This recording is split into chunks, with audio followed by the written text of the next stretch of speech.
আজকে আমাদের ডেপুটেশন হচ্ছে ভারতীয় আদিবাসী ভূমি সমাজ বাঁকুড়া জেলা কমিটির উদ্যোগে আমরা আদিবাসী ভূমি সমাজের বিভিন্ন দাবি দাওয়া নিয়ে আমরা ডিএম শাসকের দপ্তরে এসেছি এবং প্রায় 200 মিটার দূরে পুলিশ প্রশাসন অমানবিকভাবে আমাদের সেই মিছিলকে আটকে দেয়। এত ভয় প্রশাসন পাচ্ছে কি করে? এই সামান্য মানুষদের বা এই একটা ডেপুটেশনের মানুষকে যদি পুলিশ প্রশাসন দেখে ভয় পায়, তাহলে আগামী দিনে এ রাজ্যে বা এই জেলাতে যদি আরো ভয়ঙ্কর কাণ্ড ঘটে তো পুলিশ তাতে কি পদক্ষেপ নেবে?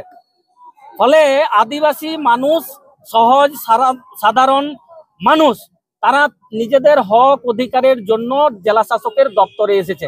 পুলিশ প্রশাসন অমানবিকভাবে সেই রাস্তা, আমাদের মিছিলের রাস্তা আটকে দিয়েছে।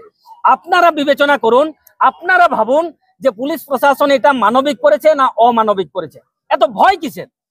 আমরা সাধারণ আমাদের সামাজিক দাবি দাওয়া নিয়ে আজকে আমরা এখানে উপস্থিত হয়েছি বাঁকুড়া জেলা শাসকের দপ্তরে।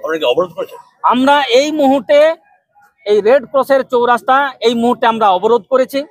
আমাদেরকে যতক্ষণ না মিছিলে ডিএম শাসকের দপ্তরে ঢুকতে দিচ্ছে ততক্ষণ পর্যন্ত এই রেড ক্রসের চৌরাস্তা অবরোধ থাকবে। প্রয়োজনে আরো পিছনের যে রোডটা চৌরাস্তা রয়েছে আমরা সেটাতেও অবরোধ করতে বাধ্য থাকবো, যদি না আমাদের মিছিলকে ডিএম শাসকের দপ্তরে প্রবেশ করতে না দেওয়া হয়। আমাদের দাবি আছে, ভূমি সমাজের একটা নিজস্ব ভাষা আছে, আমাদের মাতৃভাষা ভূমিজ ভাষা, সেটাকে এ রাজ্যের দ্বিতীয় সরকারি ভাষার স্বীকৃতি দিতে হবে। আমার নাম তপন কুমার সর্দার, ভারতীয় আদিবাসী ভূমি সমাজ কেন্দ্রীয় কমিটির সভাপতি।